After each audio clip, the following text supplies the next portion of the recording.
आज के इस वीडियो के माध्यम से हम सीखने वाले हैं कि हम किस प्रकार से फ्रिज का वायरिंग करेंगे, वो भी बिल्कुल आसान भाषा में। यानी कि आप इस वीडियो को देखने के बाद फ्रिज का वायरिंग करना सीख जाओगे। ठीक है दोस्तों, तो दोस्तों प्लीज इस वीडियो को लास्ट तक जरूर देखिएगा और वीडियो पसंद आए तो लाइक कर दीजिएगा और एक प्यारा सा कमेंट भी। और यदि आपने अभी तक हमारे चैनल को सब्सक्राइब नहीं किया तो सब्सक्राइब भी कर लीजिएगा। चलिए दोस्तों स्टार्ट करते हैं। तो देखिए दोस्तों, सबसे पहले तो हमारा जो फ्रिज होता है उसका मेन कंपोनेंट उसका कंप्रेसर होता है।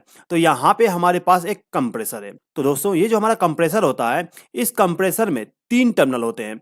एक कॉमन टर्मिनल, एक स्टार्टिंग टर्मिनल और एक रनिंग टर्मिनल।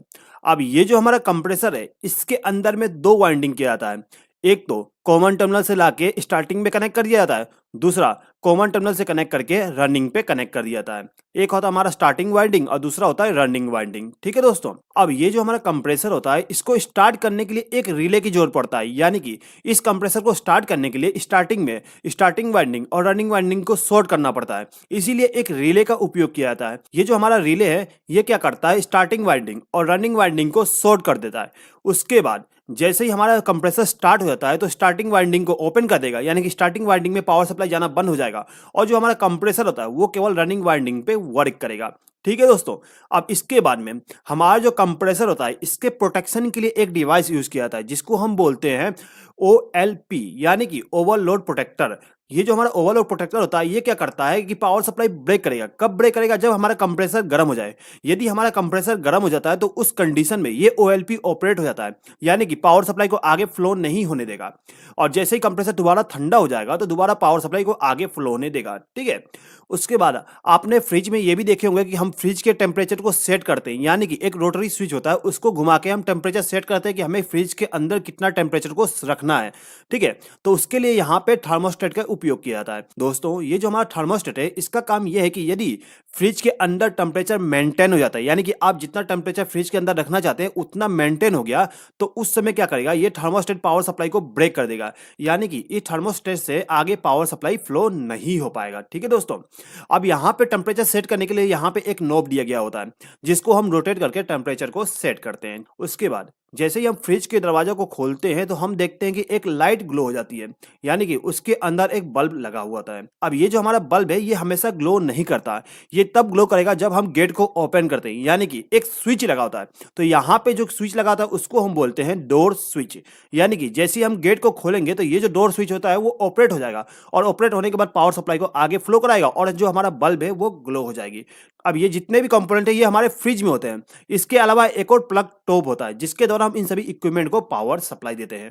ठीक है दोस्तों, तो यहाँ पे हमारे सभी कंपोनेंट आ चुके हैं। अब हम इसका वायरिंग करना सीख लेते हैं। तो दोस्तों देखिए, सबसे पहले तो हमारा जो बल्ब है इसका कनेक्शन कर लेते हैं। तो जैसे कि मैंने आपको बताया था कि ये जो हमारा बल्ब है वो तभी ग्लो होना चाहिए जब हमारा डोर ओपन होता है। तो हमें क्या करना होता है कि जो हमारा फेस सप्लाई है उसको हम प्लग टॉप से लेके जाएंगे और जो हमारा डोर स्विच है उसको इनपुट पावर सप्लाई दे देंगे। दोस्तों याद रखिएगा, जो हमारा प्लग टॉप होता है उसका दाहिना पिन फेस सप्लाई के लिए होता है, तो हम यहीं से एक बार को कनेक्ट करके ले जाते हैं और डोर स्विच को पावर सप्लाई दे देते हैं। अब ये जो हमारा डोर स्विच है, इसके आउटपुट टर्मिनल से एक बार को कनेक्ट करके ले जाते हैं और जो हमारा लैंप है उसको फेस सप्लाई दे देंगे। अब इस लैंप को ग्लो कराने के लिए न्यूट्रल पावर सप्लाई भी चाहिए, तो उसके लिए हम क्या करते हैं, यहाँ से एक बार को कनेक्ट करके ले जाते हैं और जो हमारा बल्ब होता है इसको हम न्यूट्रल पावर सप्लाई दे देंगे। अब यहाँ पे है जो हमारा बल्ब है उसको फेस सप्लाई और न्यूट्रल पावर सप्लाई मिल गया। ठीक है, तो दोस्तों एक बार देख लीजिए कि ये जो हमारा लैंप है वो किस प्रकार से वर्क करेगा। देखिए, जब हम इस प्लग टॉप को पावर सप्लाई में कनेक्ट कर देते हैं और स्विच को चालू कर देते हैं तो उस कंडीशन में क्या होता है, पावर सप्लाई यहाँ से फ्लो होते हुए इस डोर स्विच तक पहुंच जाती है। अब यदि आपके फ्रिज का गेट क्लोज है, उस कंडीशन में क्या होता है, ये जो प्लंजर है वो दबा हुआ होता है, यानी कि ऑपरेट रहता है। उस कंडीशन में क्या होता है कि इस कॉन्टैक्ट से पावर सप्लाई इस कॉन्टैक्ट तक नहीं पहुंच पाता, यानी कि ओपन हो जाती है। अब जैसे ही आप गेट को ओपन करते हो, यानी कि गेट को खोलते हो फ्रिज के, तो क्या होता है कि यहाँ का पावर सप्लाई यहाँ तक पहुंच जाती है। उसके बाद यहां से पावर सप्लाई फ्लो होते हुए सीधे बल्ब तक पहुंच जाएगी और इधर से न्यूट्रल पावर सप्लाई इसको मिल ही रहा है, यानी कि इस बल्ब को फेस सप्लाई और न्यूट्रल पावर सप्लाई मिल जाएगा, जिससे कि हमारा जो बल्ब है वो ऑन हो जाएगी। ठीक है, तो यहां पे इतना कॉन्सेप्ट क्लियर हो गया होगा। अब दोस्तों देखिए, यहां पे जो हमारा कंप्रेसर है इसको हमें फेस सप्लाई और न्यूट्रल पावर सप्लाई देना पड़ता है ऑपरेट करने के लिए, क्योंकि यहां पे जो कंप्रेसर यूज कर रहे हैं वो सिंगल फेस का कंप्रेसर है। ठीक है, तो यहां पे जो कंप्रेसर है उसके टर्मिनल का पहचान किस प्रकार से करेंगे और किस प्रकार से हम इसका कनेक्शन करेंगे उसके बारे में एक बार समझ लीजिए, उसके बाद इसका कनेक्शन करना सीख लेंगे। दोस्तों जो हमारा कंप्रेसर होता है, कंप्रेसर के अंदर में दो वाइंडिंग किया जाता है, एक तो रनिंग वाइंडिंग, दूसरा स्टार्टिंग वाइंडिंग। अब जो हमारा वाइंडिंग है, इन दोनों के एक एक सिरे को हम क्या करते हैं कि हमारा जो कॉमन टर्मिनल है उस पर कनेक्ट कर देते हैं और दूसरे दो सिरे को रनिंग पे और एक स्टार्टिंग टर्मिनल पे कनेक्ट कर देते हैं।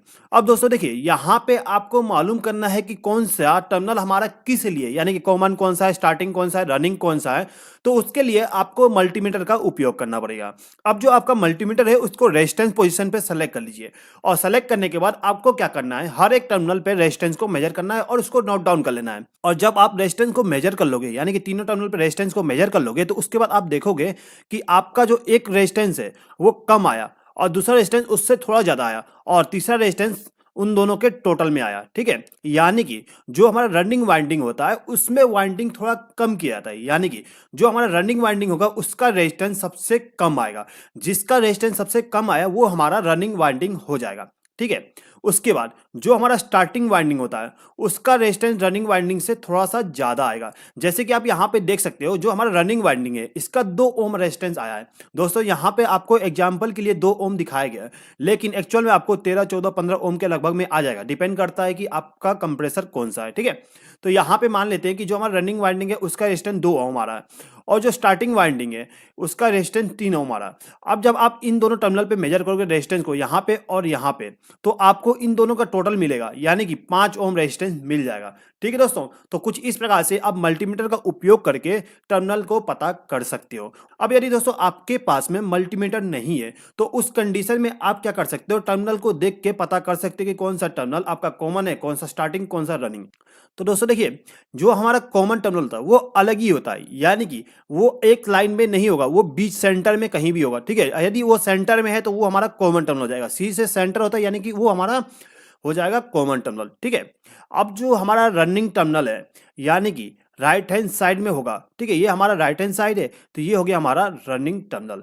अब जो एक दूसरा टर्मिनल बच जाएगा लेफ्ट हैंड साइड में, वो हमारा स्टार्टिंग टर्मिनल हो जाएगा। ठीक है, इसके अलावा यदि दोस्तों आपका यदि कॉमन टर्मिनल नीचे में है तो आपको क्या करना है, इस साइड से देखना है, ऊपर से देखना है। ठीक है, आप जब यहाँ पे बैठ के इसको देखोगे तो ये जो हमारा कॉमन टर्मिनल है ये ऊपर में हो जाएगा, यानी कि सेंटर में हो जाएगा, ये हमारा कॉमन टर्मिनल हो जाएगा। ठीक है, अब यहाँ से यदि आप देखोगे तो आपका राइट हैंड साइड ये वाली हो जाएगा, तो ये हमारा रनिंग हो जाएगा और ये हमारा स्टार्टिंग हो जाएगा। ठीक है दोस्तों, तो दोस्तों कुछ इस प्रकार से हम टर्मिनल को देख के ये पता कर सकते हैं कि कौन सा कॉमन टर्मिनल है, कौन सा स्टार्टिंग और कौन सा रनिंग टर्मिनल। ठीक है दोस्तों, चलिए आगे बढ़ते हैं। तो दोस्तों देखिए, ये जो हमारा कंप्रेसर है इसको हमें न्यूट्रल पावर सप्लाई देना है। न्यूट्रल पावर सप्लाई हम इस कॉमन टर्मिनल पे देते हैं। ठीक है दोस्तों, याद रखिएगा कॉमन टर्मिनल पे हमें न्यूट्रल पावर सप्लाई को देना होता है, लेकिन यहाँ पे हम न्यूट्रल पावर सप्लाई डायरेक्ट नहीं देते हैं। इसके बीच में हम OLP को यूज कर लेते हैं, यानी कि जो हमारा प्रोटेक्शन है कंप्रेसर के लिए उसको यूज कर लेते हैं। तो हम क्या करते हैं, यहाँ से एक वायर को कनेक्ट करके ले जाते हैं और जो हमारा OLP है उसके एक टर्मिनल पे कनेक्ट कर देंगे। अब यहाँ पे जो OLP का दूसरा टर्मिनल है इसको ले जाके हम कॉमन टर्मिनल पे कनेक्ट कर देते हैं। ठीक है, यहाँ पे कनेक्टर है, इसको हम डायरेक्टली यहाँ पे कॉमन टर्मिनल पे कनेक्ट कर सकते हैं, लेकिन मैं क्या करता हूँ, यहाँ पे एक वायर को कनेक्ट करके ले जाता हूँ और कॉमन टर्मिनल पे कनेक्ट कर देता हूँ। ठीक है दोस्तों, अब दोस्तों देखिए, ये जो हमारा कंप्रेसर है इस कंप्रेसर को हमें फेज सप्लाई देना है।